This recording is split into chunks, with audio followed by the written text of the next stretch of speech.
I stood in the scorching heat of rural Chiang Mai province, staring at an empty dirt lot surrounded by overgrown weeds and scattered trash, and the horrifying realization slowly crystallized that the coffee shop I had sold my house in Columbus to build did not exist and had never been intended to exist.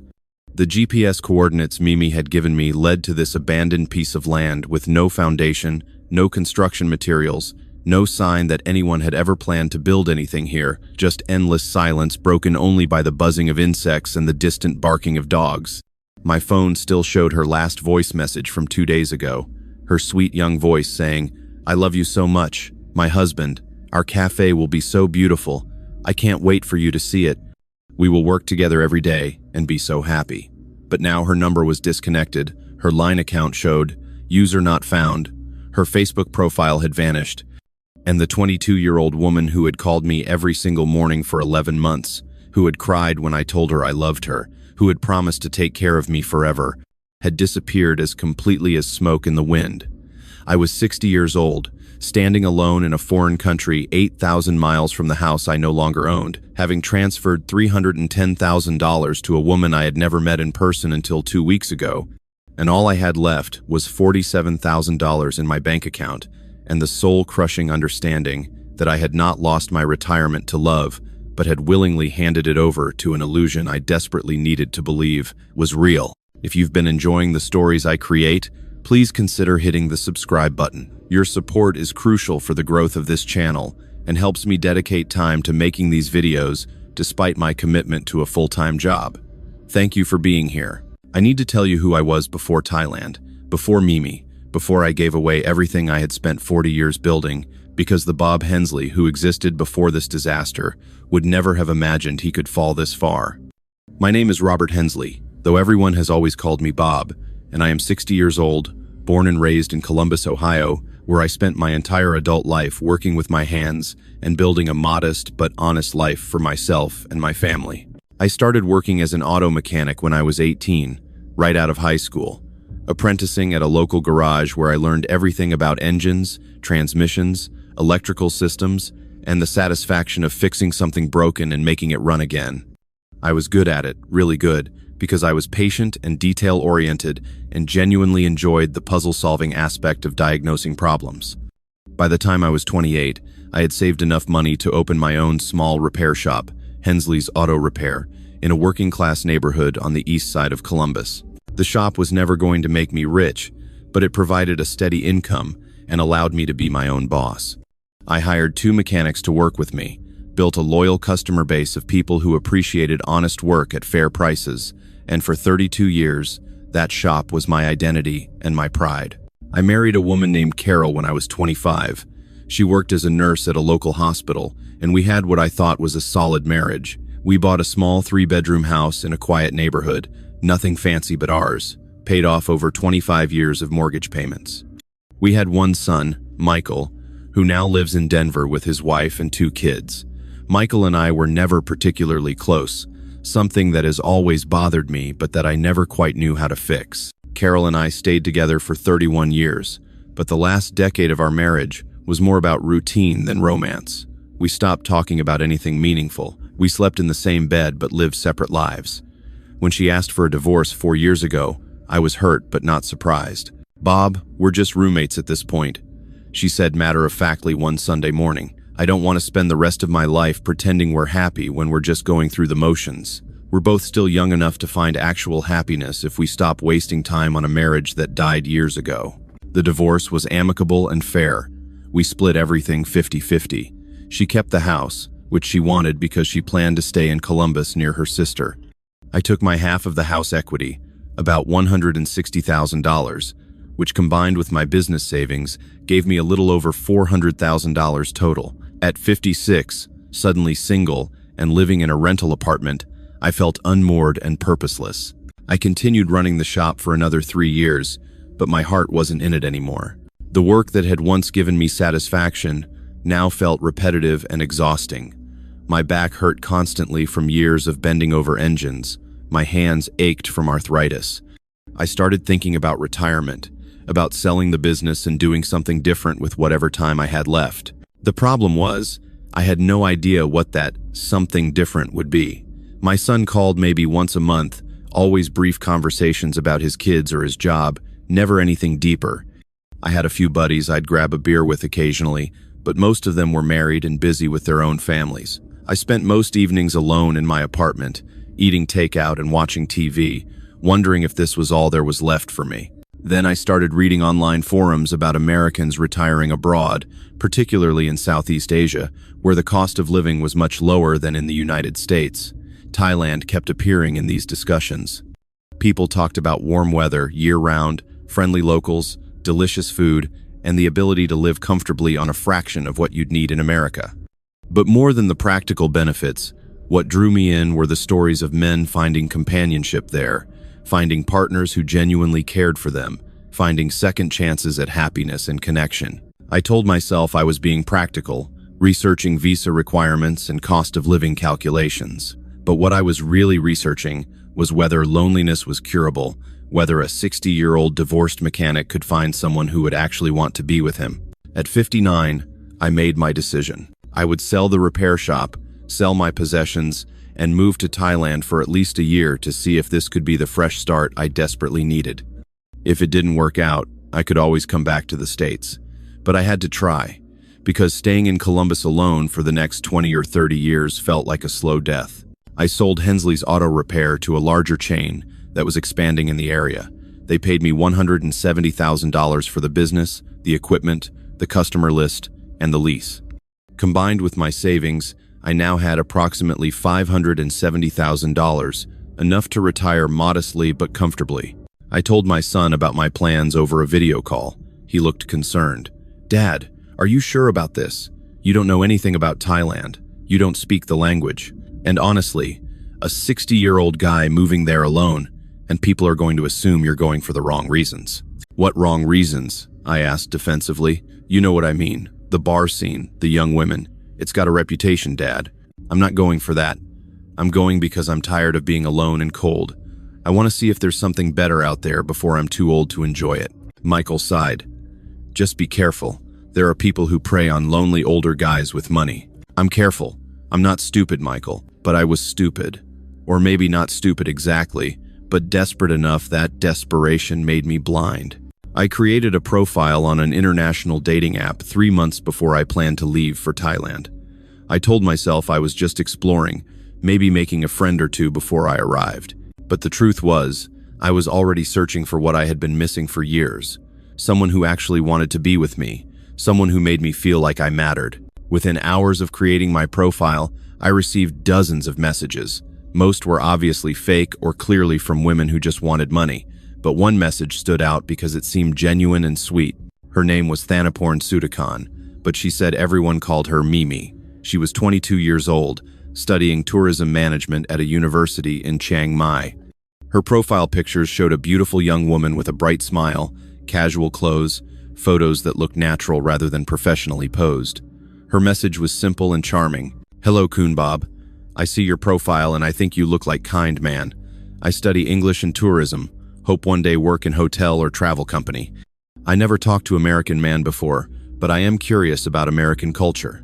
If you want to be friends and teach me about America, I would like that very much." Her broken English was endearing. I wrote back immediately, and we began chatting through the app. She asked me questions about my life, about what it was like to own a business, about why I wanted to come to Thailand.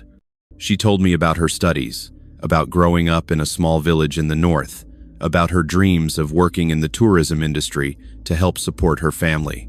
After a few days, she suggested we move to Line so we could message more easily. We started talking every day, and quickly the conversations became more personal. She told me her father had died when she was young, and her mother struggled to support her and her 2 younger sisters. She was the first in her family to go to university, working part-time jobs to help pay her tuition because scholarships only covered part of it. "Life not easy for my family," she wrote one evening, "but I work hard, study hard, because I want make better life for everyone." I was moved by her determination and her sense of responsibility to her family. She seemed so different from the materialistic young people I saw back home, so focused on what actually mattered. After 2 weeks of daily messaging, she suggested we do a video call. I was nervous, worried that I was too old and ordinary for this beautiful young woman to actually want to talk to. But when her face appeared on my screen, smiling and waving enthusiastically, all my insecurities melted away. "Hello, Kun Bob. I'm so happy to see your face." Her voice was sweet and bright, her smile genuine and warm. We talked for over an hour that first video call, and by the end I felt something I hadn't felt in years. Hope. She laughed at my jokes, asked follow-up questions about everything I told her, and seemed genuinely interested in who I was as a person. Over the next several months, Mimi and I video chatted almost every day. She would call me in the morning my time, which was evening for her, and we'd talk while she cooked dinner or did homework. She showed me her university campus, introduced me via video to some of her friends, and gradually I felt like I was becoming part of her life, even though we were thousands of miles apart. She started calling me my husband as a term of endearment. At first I laughed it off, but she was serious. "You are like husband to me, Bob. You care about me, ask about my day, want me to be happy. This is what husbands should do. Thai boys my age, they only think about themselves, only want to play games and drink with friends. You are a real man who knows how to treat women right." Hearing this beautiful 22-year-old woman call me her husband, tell me I was better than the young men her own age, made me feel things I had thought were dead and buried. I felt needed, valued, desired. I felt young again. 5 months into our daily video chats, Mimi began talking about the future, about what would happen when I actually arrived in Thailand. She made it clear that she wanted us to be together, not just as friends, but as an actual couple. "I know people will say we are different age," she said one evening, her expression serious. "But I don't care what people say. You are best man I ever meet. You have kind heart, you make me laugh, you want me to succeed in my studies. Age, just number, Bob. What matter is heart." "Are you sure about this, Mimi?" I asked, needing to hear her confirm it. "You're only 22. You could be with anyone. Why would you want to be with a 60-year-old mechanic from Ohio?" "Because you are good man," she said simply. "Because you see me, not just my face. Because when I talk, you listen. Because you make me feel safe. This is more important than anything else." I believed her completely. How could I not? Every day she proved her affection through her actions. She would send me photos throughout her day, sharing her life with me. She introduced me via video call to her mother, a tired-looking woman who spoke no English but smiled and nodded when Mimi translated that I was her special friend. She even called my mother once, surprising me by asking for her phone number and then video calling her to say, in halting English, "Hello, Mama. I am Mimi. I love your son very much. I promise take good care of him." My mother, who was 78 and living in a nursing home, was delighted. "Bob, she's lovely, so polite and sweet. You found a good one." The only person who wasn't convinced was my son Michael. When I told him about Mimi, his response was immediate and harsh. "Dad, are you serious? She's 38 years younger than you. What could you possibly have in common? This is obviously a scam."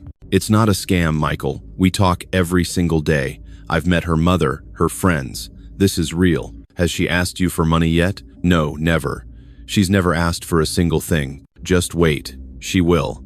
And when she does, please don't give her everything you have." I was angry at Michael's cynicism, at his refusal to believe that someone could actually care about me for who I was rather than what I had. He didn't understand what Mimi and I shared. As my departure date for Thailand approached, Mimi and I talked about our future plans. She wanted us to live together in Chiang Mai, where she was finishing her studies. But she also had a dream that she shared tentatively, afraid I would think it was too ambitious. "Bob, I want to tell you something, but maybe you think is silly dream. Tell me, sweetheart. I want to know everything you dream about. I want open small coffee shop. Nice place, comfortable, where tourists and locals can come, relax, enjoy good coffee and snacks. I study tourism, but I also love cooking and baking. I think maybe coffee shop is perfect business for me. And then, maybe you could help me run it? Not working hard like mechanic, just being there, talking to customers, making place feel welcome. We could work together every day, never be apart." Her eyes shone with hope and excitement as she described her vision. A cozy cafe with comfortable seating, good music, homemade pastries. A place where travelers could get good advice about exploring Chiang Mai. A business that combined her tourism knowledge with her love of hospitality. "That sounds wonderful, Mimi. How much would something like that cost to start? She hesitated. I researched this for a long time. To rent good location, buy equipment, furniture, inventory, and have money for first few months before business make profit. Maybe need about 10 million baht. That about 300,000 American dollar. But is too much money. Just dream. I know I can never do it. $300,000 was a substantial amount, but it wasn't impossible.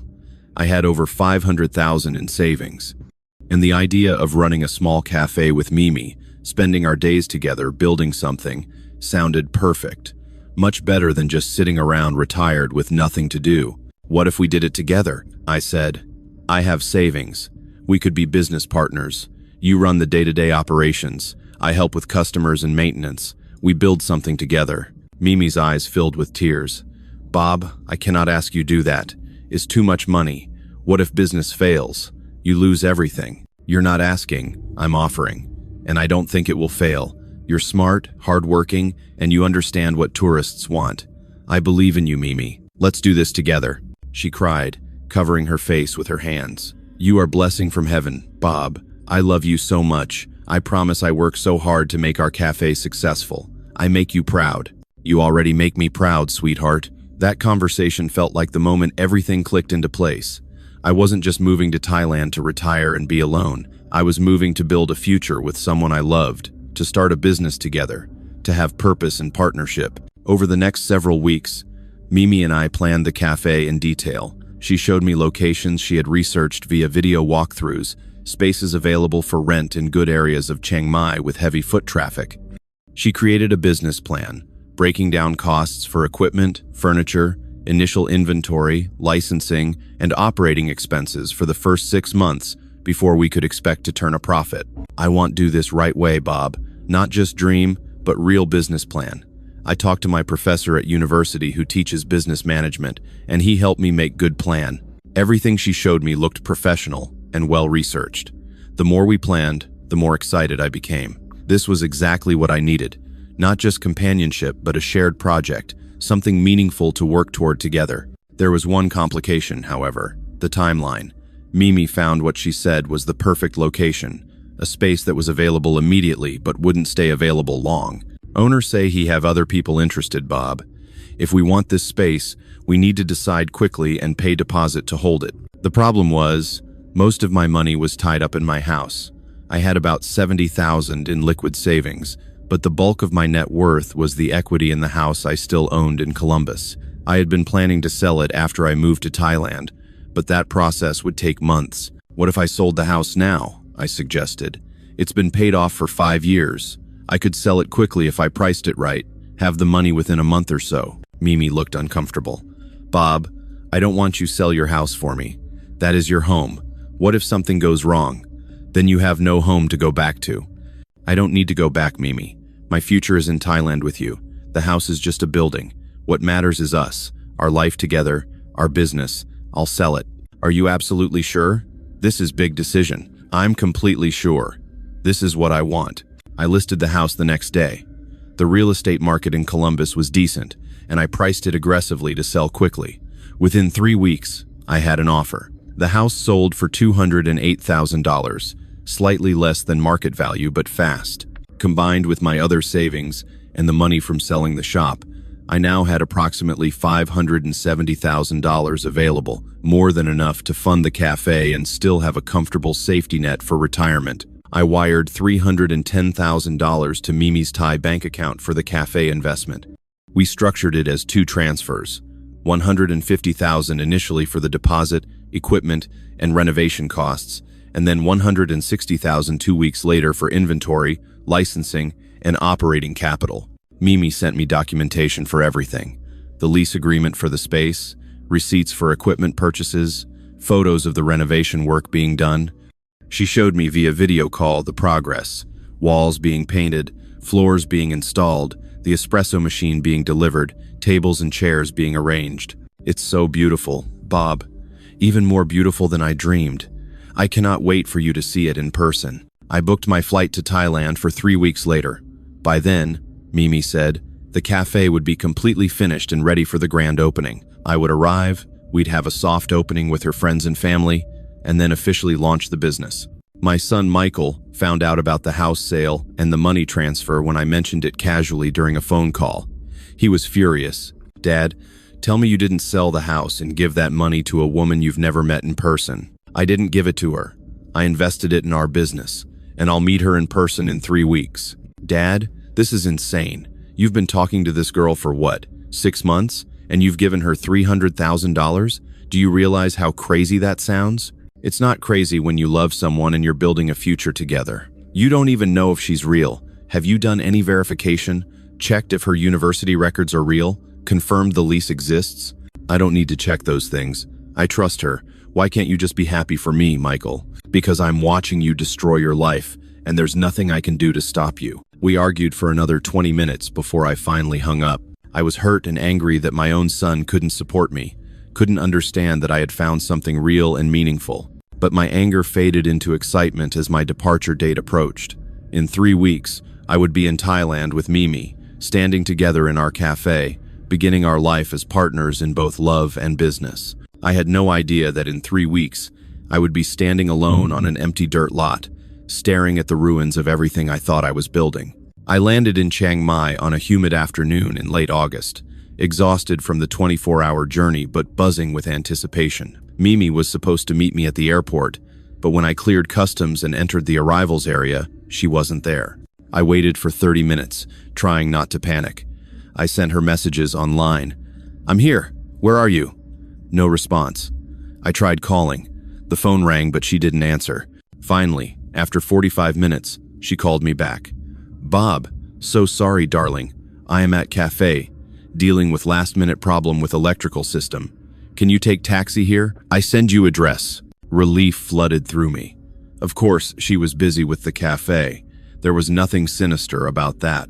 I took a taxi to the address she sent, watching Chiang Mai's streets pass by, everything feeling foreign and overwhelming. After 30 minutes, the taxi pulled up in front of a closed storefront with the windows covered in paper. Mimi burst out of the door and ran to me, throwing her arms around me in a tight hug. "You are finally here. I miss you so much." She was even more beautiful in person than on video, and holding her felt surreal after months of only seeing her through a screen. She was real. This was real. "I miss you too, sweetheart. Can I see the cafe?" "Not yet," she said playfully. "Is not completely ready for reveal. Still some finishing touches. I want it to be perfect when you see it first time.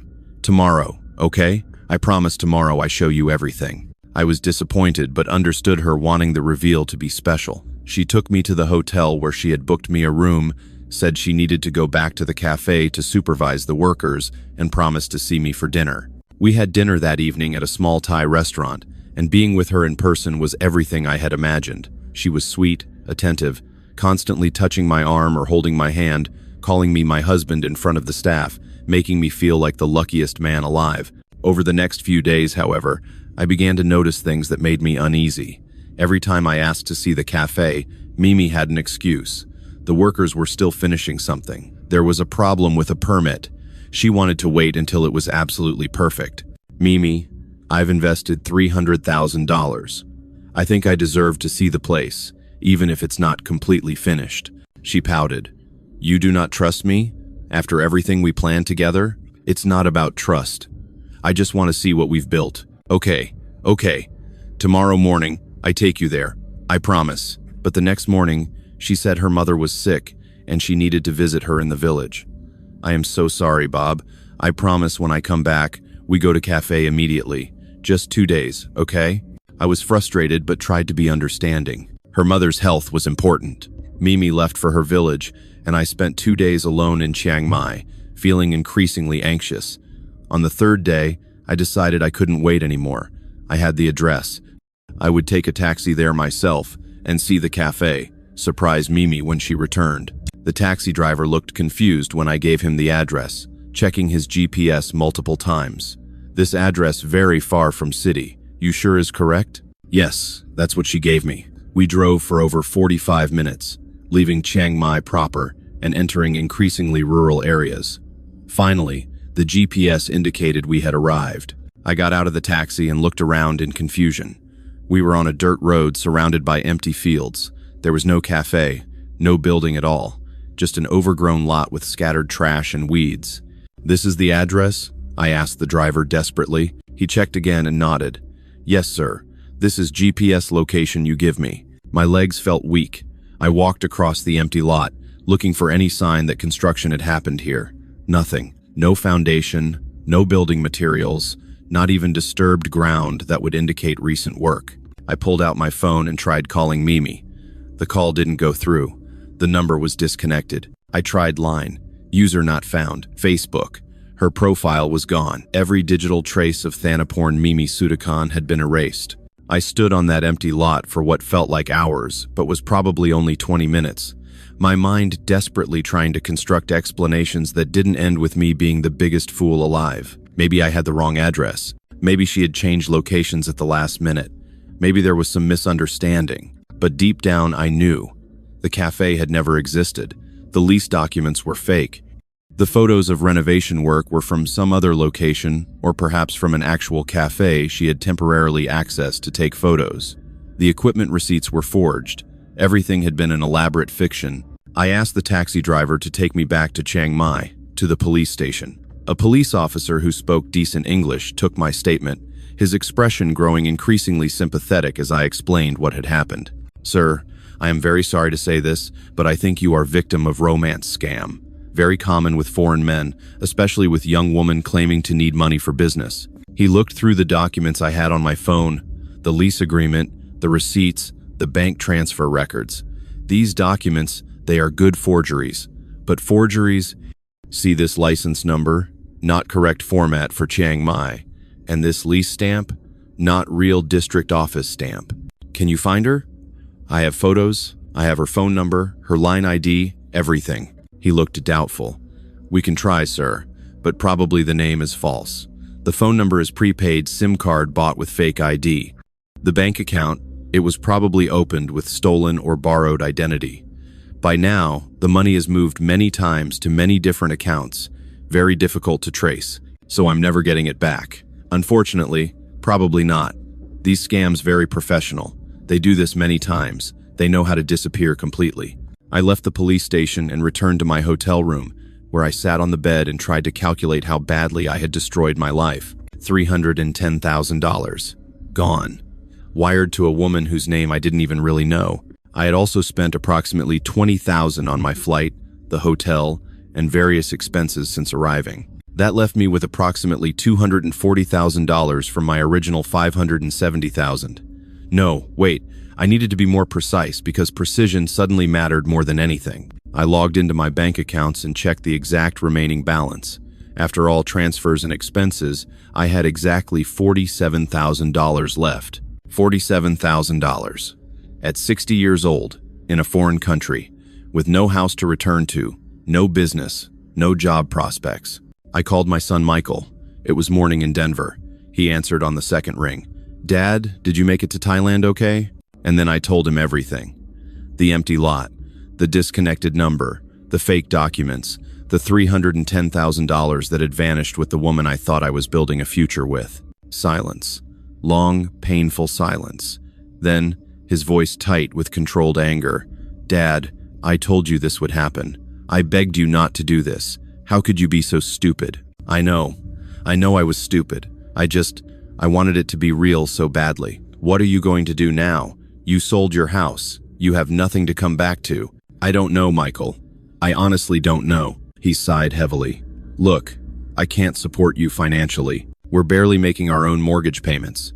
But if you want to crash on our couch for a while when you come back, you can do that. Just get yourself home, and we'll figure out what's next." "Thank you," I said, though the thought of returning to Denver, sleeping on my son's couch at 60 years old, felt like the ultimate humiliation.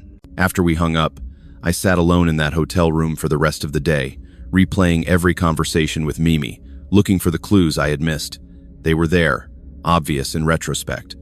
The way she never let me visit her apartment, the fact that I never actually met any of her university friends or professors in person, the convenient excuses that kept me from seeing the cafe, the urgency around selling my house and transferring the money quickly. Every red flag I had dismissed because I wanted so desperately to believe I had found love, found purpose, found a second chance at happiness. I spent 2 weeks in Chiang Mai trying to figure out what to do next. The police investigation went nowhere, exactly as the officer had predicted. They found 3 women named Thanaporn Sudakan in their system, none matching the woman I knew. The bank account had been closed, and the money dispersed across multiple accounts throughout Southeast Asia. This is very sophisticated operation, the officer told me when I checked on the case. They do this many times before. They know how to cover tracks. I am sorry, but we cannot recover your money. My choices were stark and depressing. I could return to the United States with $47,000 and no home, trying to survive until Social Security kicked in at 62 with monthly payments that would barely cover basic expenses. Or I could stay in Thailand, where my $47,000 would last longer due to the lower cost of living. Neither option was good, but staying in Thailand at least meant I could preserve what little money I had left for a longer period of time. I moved from the expensive hotel in Chiang Mai to a cheap guest house in Chiang Rai, a smaller city north of Chiang Mai. I found a tiny studio apartment for 5,000 baht per month, about $150. The apartment was barely larger than a prison cell, with a bed, a small refrigerator, a hot plate, and a bathroom with a squat toilet, but it was affordable. I also needed income. At 60, with a bad back and arthritis in my hands, I couldn't do the physically demanding mechanic work I had done for 40 years, but I could do small repairs, help people with basic car problems, do odd jobs for locals and expats. I put up flyers in expat cafes and on local Facebook groups. American mechanic, 40 years experience, available for automotive repairs and general handyman work. Reasonable rates. The work came slowly but steadily, usually small jobs, oil changes, brake work, fixing electrical problems, occasionally helping someone rebuild an engine. I charged a fraction of what shops charged, usually just a few hundred baht per job, barely enough to cover basic expenses, but enough to keep me from going through my remaining savings too quickly. My Social Security would start in 2 years when I turned 62. The monthly payment would be about $1,400, which in Thailand would be just enough to live modestly if I was careful. This was my new life. 60 years old, living in a studio apartment barely large enough to turn around in, doing odd mechanical jobs for pocket change, waiting for Social Security to kick in so I could survive with slightly more dignity. The expat community in Chiang Rai was smaller and more tight-knit than in Chiang Mai. Word spread about what had happened to me, and other expats reached out with sympathy and sometimes their own similar stories. Same thing happened to me 3 years ago. A British man named Graham told me over coffee. £55,000 to a woman who needed money for her sick child. Child didn't exist. I don't think the woman existed either. Probably just someone using a fake profile.